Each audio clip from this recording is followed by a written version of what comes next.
میں بچوں سے کہا کہ بھئی دیکھو بندہ واش روم سے نکلتا ہے، سامنے الماری ہے، اگر اس کا وہ شیشے کا ایک کھلا ہوگا تو کوئی بھی ٹکرا سکتا ہے نا.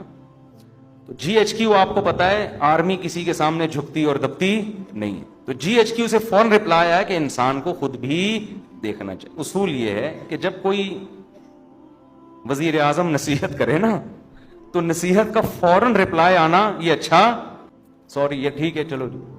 گھروں میں جھگڑے یہیں سے تو ہوتے ہیں. اب ہم تو خاموش ہو گئے کیوں آگے جی ایچ کیو کے آگے کون بول سکتا ہے. گھروں میں جھگڑے یہیں سے شروع ہوتے ہیں، پھر جو لڑائیاں ہوتی ہیں پھر آگے ابے تو سنتی نہیں ہے، ایک تو میں نصیحت کر رہا ہوں اور پھر اوپر سے جواب دے رہی ہے، پھر یہ وہ پھر جناب سالے آ گئے، یہ تو تم سے جب سے شادی ہوئی ہم پچھتا رہے ہیں یار، تمہارا تو کبھی سر ٹکرا رہا ہے، کبھی تمہارے پاؤں ٹکرا رہے ہیں، کبھی تمہارے گھٹنے ٹکرا رہے ہیں، کبھی تم پھسل رہے ہو، تمہارا تو کام ہی ہے، تم تو اندھے ہو، تم تو بہرے ہو، تم تو کاڑے ہو، تم تو لنجے ہو، تم تو ٹنڈے ہو. داماد کو جو نا معذور بنا کے تو اس کا طریقہ یہ ہوتا ہے کہ جی ایچ کیو سے جب کوئی رپلائی آئے فوراً کیا کر لو، خاموش. اچھا سوری ہماری غلطی ہے. آج گھروں میں لڑائیاں بہت دفعہ اس لیے ہوتی ہیں خواتین چپ نہیں ہوتی آگے سے معذرت کے ساتھ. مرد جب کچھ بات کہتا ہے نا غصے میں تو عورت کو چاہیے چپ خاموش ہو جائے.